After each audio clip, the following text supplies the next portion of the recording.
Marvelous monochrome Monday indeed. All right, today you're going to want to get into Canvas, go down to today's date. You're going to reference a few of the things that are in there.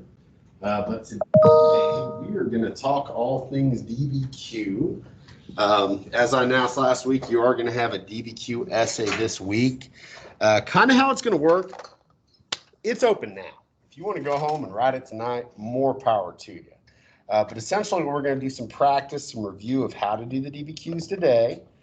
Tomorrow, we're going to do some stuff on the Russian Revolution. But on Wednesday, you will have some book work to do.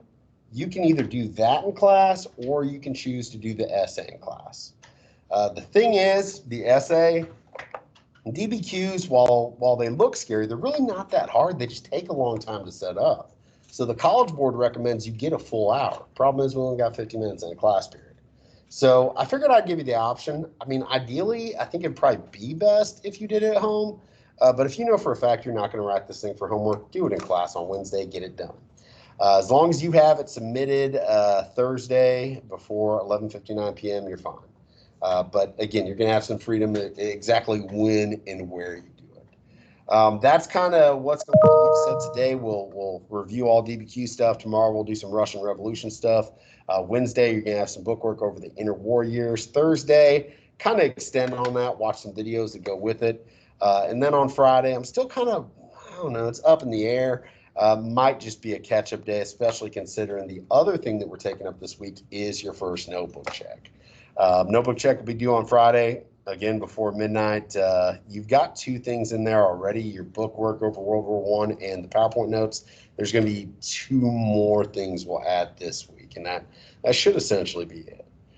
So that's kind of what the rest of the week's looking like. And then when you guys come back from spring break, ideally, hopefully we'll be jumping right into World War II. First thing I want you guys to do, go ahead and open this ABQ or AP, scoring rubric for the DBQ. The more in-depth version is under Friday, but let's at least look at the grading rubric because I think that'll kind of give you the gist of what this is all about. So DBQ, we've done one full essay. We've practiced 2 or 3 other ones. Looks scary, but it's really not. The rubric and what you're asked to do, very, very similar to the LEQ, which we wrote relatively recently. First 2 categories, your thesis, your context, they are the same as the LEQ. Both ideally you should do in the first paragraph in the introduction. The thesis can be in the conclusion as well, but the context has to be in the introduction. So context, broader historical context, it's your background information. Kind of sets you up. The practice DBQ we're going to do is all about the Spanish flu.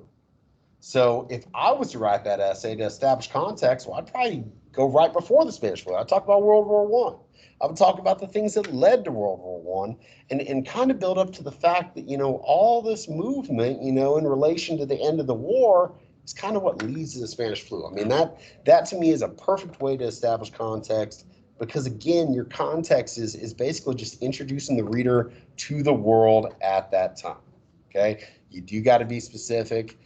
3, 4 good detailed sentences with some specific people, places, terms, names, stuff like that. Again, you can build that up pretty easily, and then ideally close out your introduction with your thesis statement. Your thesis is just your response to the prompt. The good news is for this one, it's all based on what the documents are saying. It's not so much just what you think off the top of your head. Based on what you're seeing in the documents, what's happening? Okay, in this particular practice essay, I think the prompt is evaluate or analyze responses to the Spanish flu or to the 1918 influenza pandemic. So when you read your documents, all you're doing is looking for different ways that people were responding to the flu. Maybe you see 3, 4, 5, 6 different things. Guys, that's your thesis statement. Hey, people responded by doing this and doing this and doing this and doing this. Maybe we can even consolidate it and group those things together that are similar. But either way, your thesis writes itself because you're just telling in the briefest way what you saw in the documents. So the thesis for your DBQ essay is actually really easy. You just can't get freaked out by having to read these documents.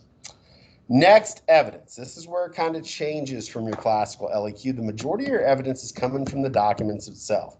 And in this category, you could potentially get 3 points. You get 1 point for just using the content of at least 3 documents to address the topic of the prompt. Guys, all you're doing is summarizing 3 documents. Now, it needs to be in a way that relates to what you're supposed to be writing about. That is very easy to do. That being said, write this somewhere. Do not quote. Nobody cares to see you copying stuff from the document.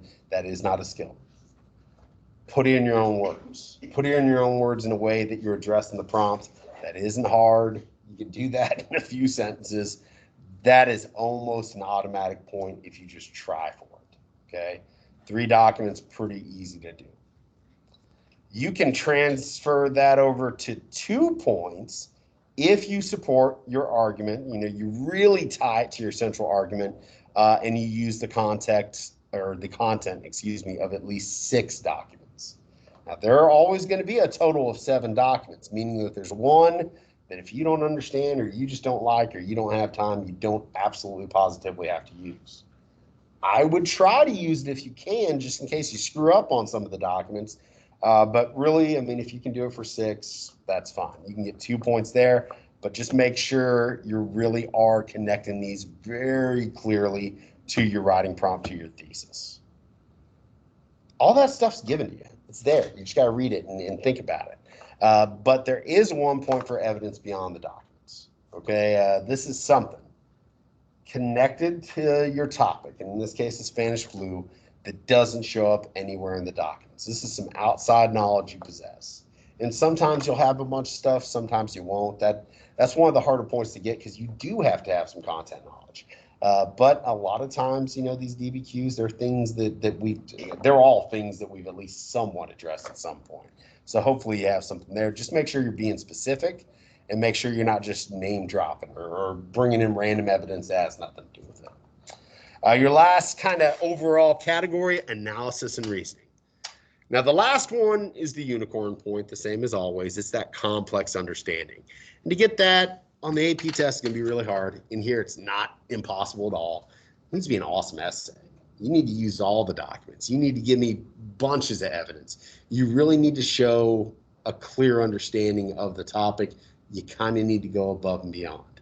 I need to read this essay and say, oh, man, that is good. If I can do that, I'll probably give you the point. Just know on the actual AP test, it's rare. It's not impossible, but it is rare. And that's just, in my opinion, one of the excuses the College Board can use to not give you a perfect score. Because, again, the College Board's kind of, I don't know, maybe a little bit evil. But that's just me. That's my opinion. But in here, it is certainly gettable. This other one, though, this is the one that people always just skip. They're like, I ain't even going to try that. But it really is one of the easier ones to get if you just do it.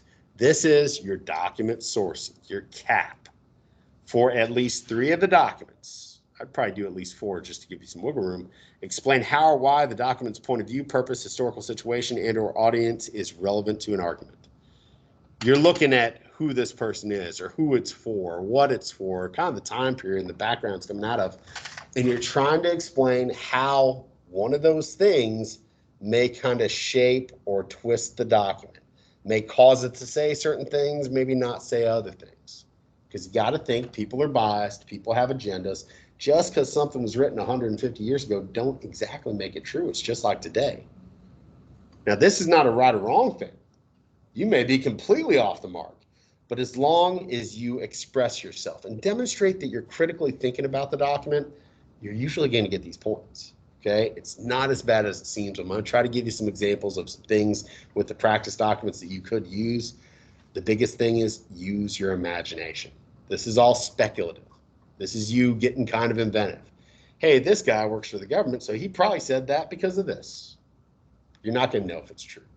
But if it makes sense, if you base it on what the document actually says and who it's from and where it's from, guys, you're going to get these points because a lot of it is your opinion. You're just showing that you're thinking a little bit deeper.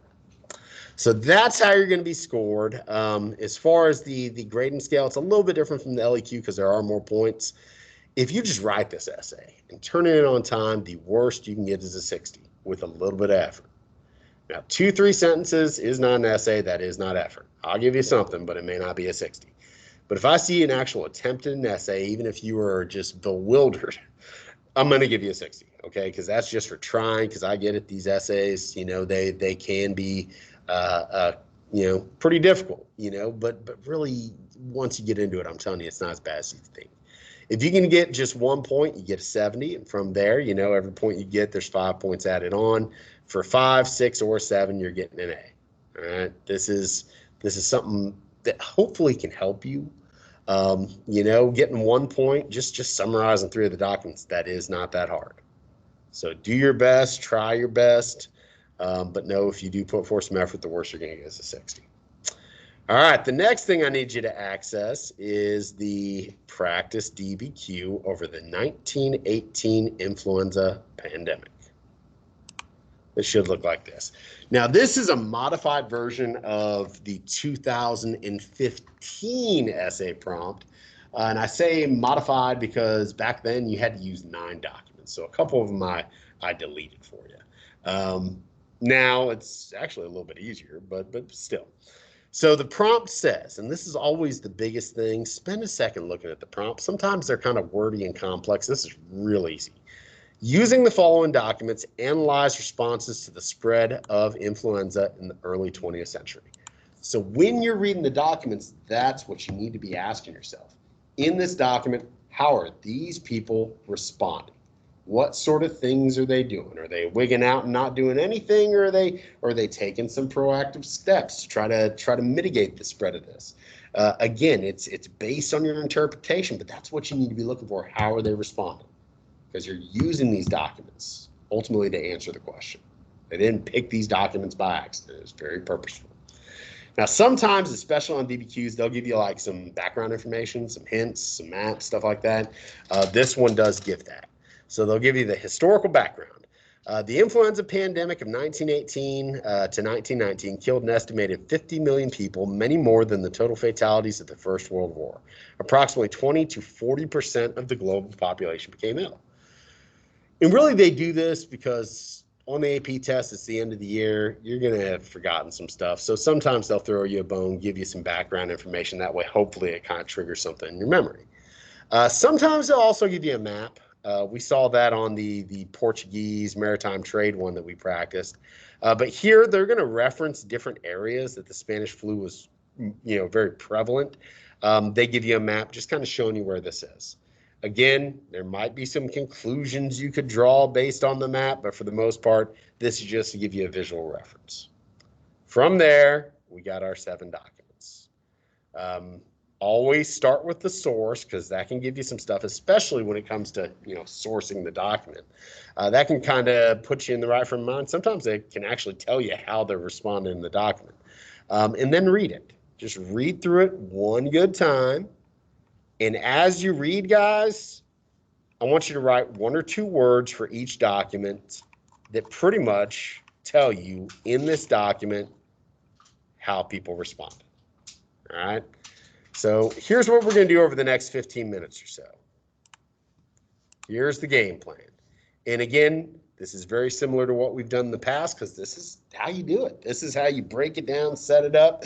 Because once you set it up, I'm telling you, these essays kind of write themselves. So let's look at it. Here's the plan. Practice DBQ.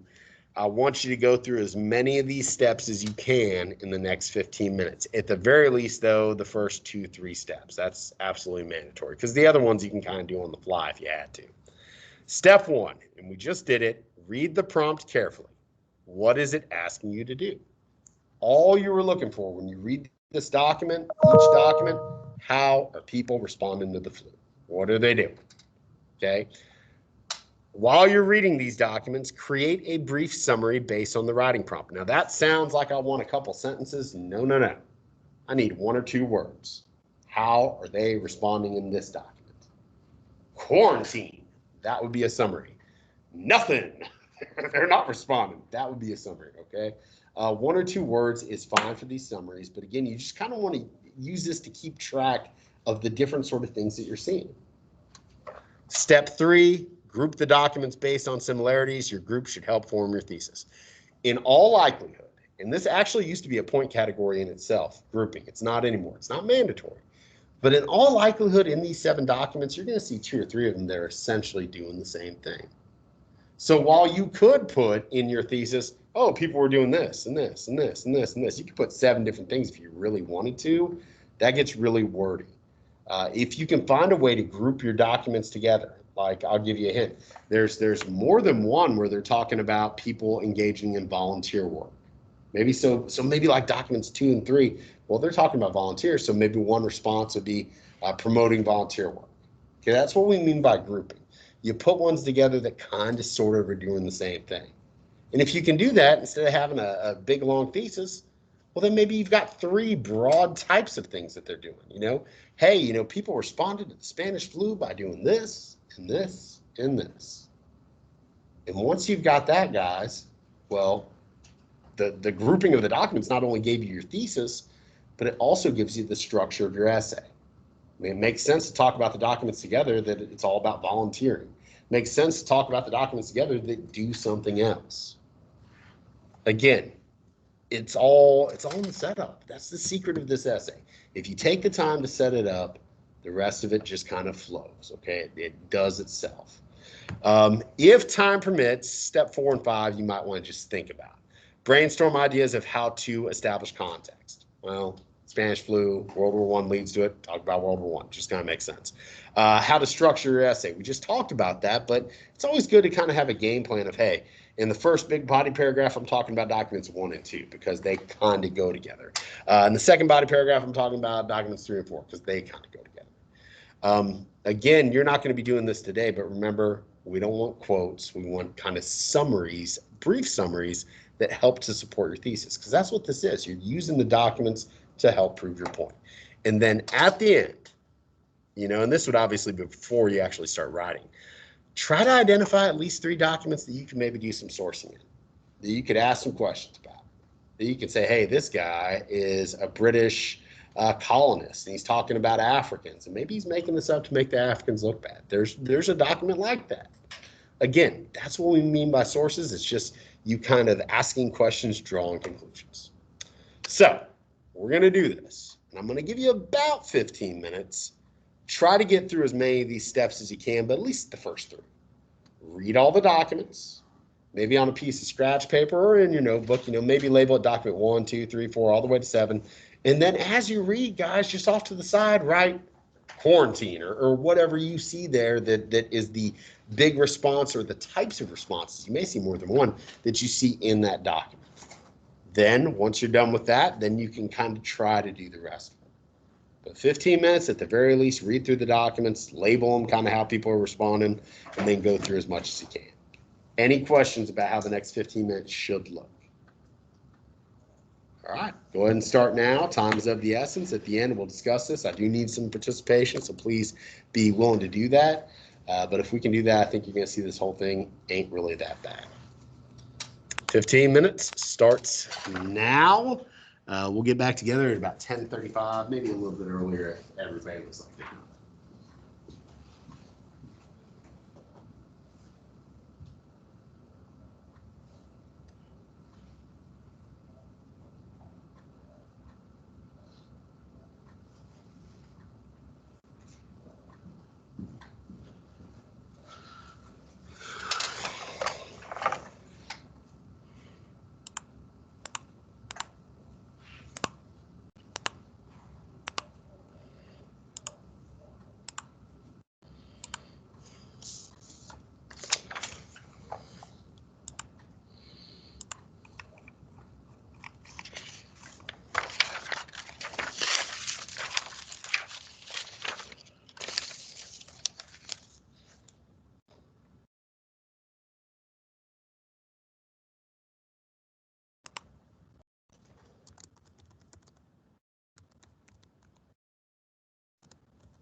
Give you guys about 10 minutes.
Give you 5 more minutes.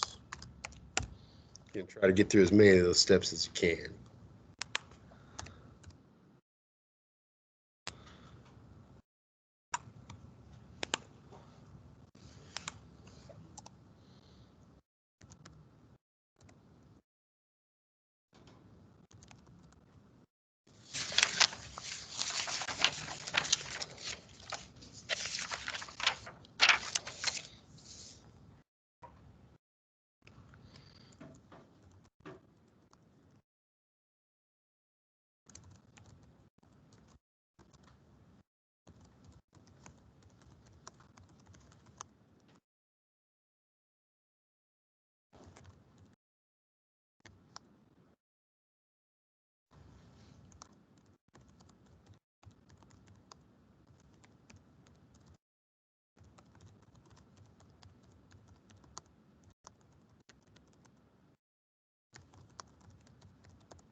give you maybe one more minute. Please be prepared to discuss.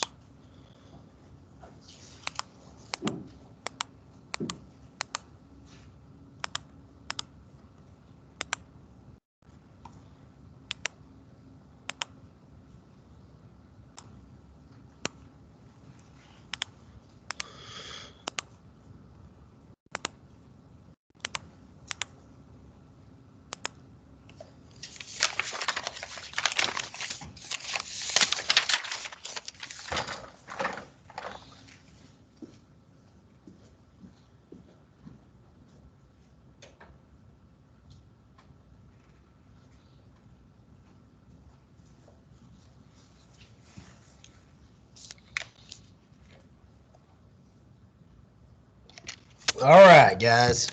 So pretty straightforward. When you're reading these documents, it said summaries, didn't have to be much, but maybe a word or two. In each document, how are people responding? The flu is sweeping around the world. People are freaking out, understandably. But in each document, you have, certain sort of responses to that.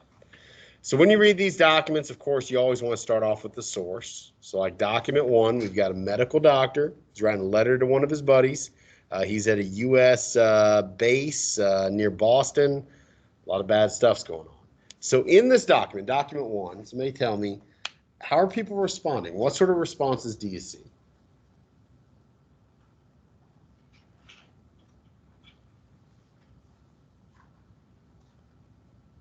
Come on, guys.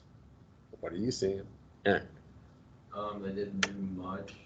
They just, because about 100 deaths a day. Okay. A lot of people are dying. But look at what are they bringing in? Look at that second paragraph, the first sentence. And they are doing some stuff. Maybe they're overwhelmed. You definitely get that sense. But there's, even if it's not a good response, there are responses. Yeah, more doctors. I mean, 10 times as many doctors. It went from 25 in the camp to 250. So you could put as a response, hey, they're bringing in more doctors. They're trying to address this issue. What's something else though? Look right before the 100 deaths a day. What does it say that they're not doing anymore? It's kind of something that we've done in response to COVID. What they said was taboo right here. Everything was shut down. Yeah. All assemblages of soldiers are taboo. So they're bringing in more doctors. They're not letting people, congregate in large groups. I mean, those are some responses right there. Okay. So me, like when I did this, I put bringing in more soldiers, and I put quarantine, social distancing type of stuff. Okay. You'll notice a lot of these responses are kind of similar to what we've been doing over the last year. All right. Next one, document 2. You've got Lucian Van Wert, a Native American female volunteer office worker, letter to a friend at an Indian school in Kansas, Washington, D.C., 1918. What is she doing? I mean, it says it right in the source. You almost don't even have to read the document. She's volunteering. Okay, they talk about how, her and one of her friends are volunteering, and they need volunteers, and the Red Cross want people, left and right. Okay, that's a response, calling for volunteers, because the disease was so overwhelming. They need all the help they can get. Now, this is something interesting, and I'm going to bring it up here in a second. At one point, she says they are certainly desperate for nurses. Even me can volunteer as a nurse. Why would she say that? Why would the Red Cross, maybe in other times, not have wanted her to volunteer? Say it loud. She's Indian. She's Native American. We know from the context of the times a lot of racism. We know that, Native Americans and African Americans and Hispanics and everyone that wasn't white, essentially, in America's history and a lot of human history, but in America's history during this time especially, there was segregation. There was very rampant and obvious discrimination. In normal times, they may not, want someone from a minority group to act as a nurse or to deal with certain groups of people. But here they're saying, hey, we got to push all that to the side. I mean, that's something you could bring up in your sourcing.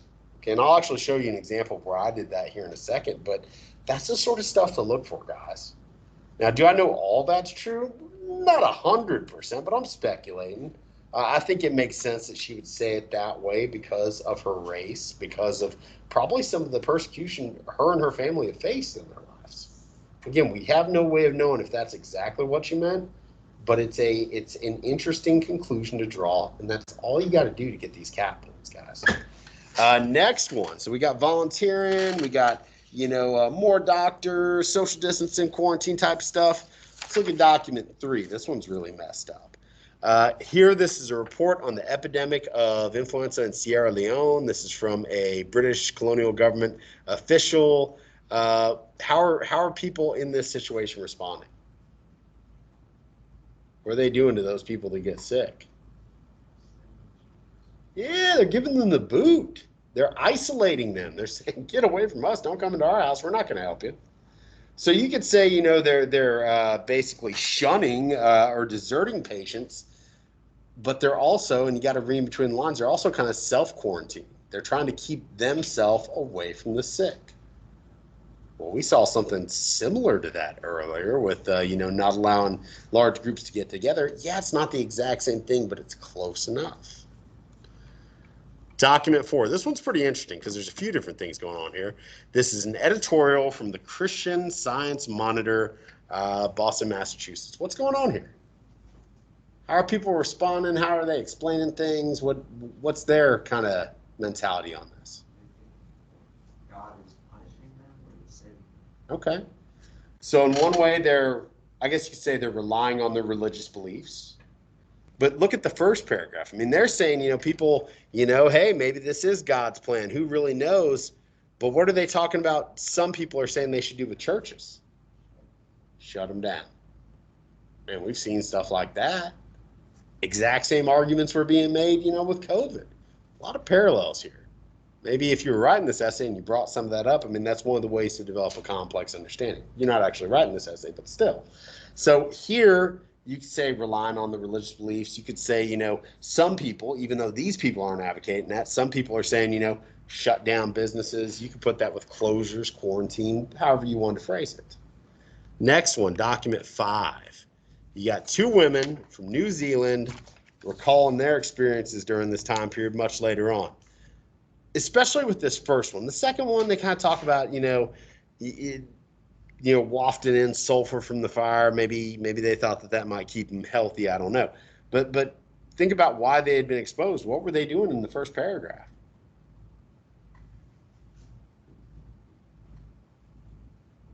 Helping out the bill? Yeah, they're helping them out.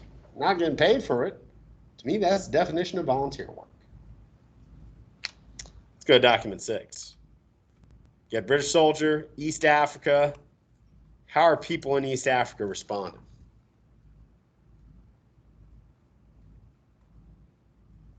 It's kind of similar to something we saw before. How are they explaining away everything that's going on? They believe that it's the end times. Yeah. They're looking to their religious beliefs. They're explaining it via their religious beliefs. They're relying on their religious beliefs to get them through. And yeah, they're making coffins and stuff like that because you kind of had to. But again, you look at their core response, at least how they're thinking about things. Well, this is part of God's plan. Maybe we deserve it. Who really knows? But they're explaining it away. Their reaction is very much based on what they believe. Last one. This is an American resident of British Samoa, kind of comparing what's going on in British Samoa and American Samoa. But what's the response?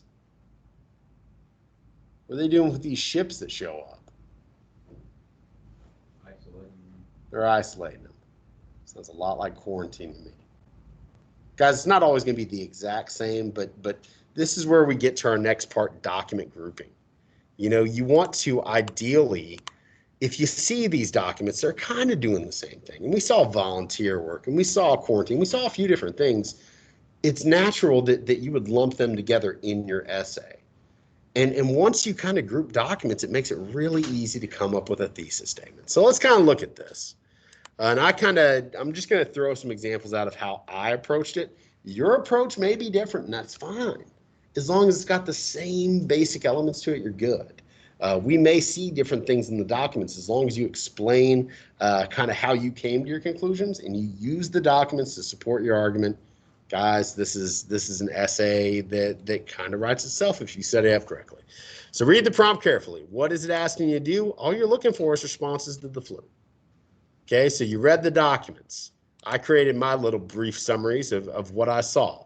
Document 1, they're wanting more doctors, but they're also talking about social distancing, quarantine. Document 2, they're promoting volunteer work. They also, though, mentioned that a lot of places are closing down, and that kind of lends itself to quarantine. We need people to stay apart. Document 3, they're deserting the affected, but they're also talking about quarantine. Document 4, closures, quarantine, but also explaining with religious beliefs. Document 5, volunteer work. Document 6, explaining with religious beliefs. Document 7, they're talking about quarantine. So me, I would look at this, and you could say every single one of these in your thesis, but man, that gets really worded. And stylistically, it's probably not the best way to approach it. Plus, if you can lump some of these documents together based on similarities, then you've got the structure of your essay done. You know when to talk about which documents. So what I put, okay, my groupings, how I would kind of do my thesis, documents 1, 3, and 7, I would put them together. I would talk about them with, general measures of closing businesses and places down and quarantining. Documents 2 and 5, I'd probably focus mainly on volunteer work. Documents 4 and 6, I'd focus mainly on religious beliefs. And by doing that, I just wrote my thesis. Hey, during the Spanish flu, people responded in a variety of ways, such as advocating quarantines, promoting volunteer work, and relying on the religious beliefs. And once you've done that, well, then it makes sense. Hey, talk about the quarantine documents together. Talk about the volunteer documents together, the religious documents together. That's the hardest part, guys, reading it and setting it up. Now, from there, just to give you some examples, brainstorming ideas, context, structure. We talked about structure, but for me, World War I is kind of what, ending of World War I. People moving around, that's what kind of spread the disease probably. So I would talk about World War I, talk about how it started, talk about, what the war was like, where it was fought, stuff like that. I'd get into how it ended and how, 1918, the ceasefires there, Treaty of Versailles being negotiated and people are going on their separate ways. They're going back home. The infected are spreading and boom, then I get to the actual thesis statement. Then there's the sourcing. And I know that sounds hard, but guys, you just got to be creative. Document 1, if you look back on it, the audience was his friend.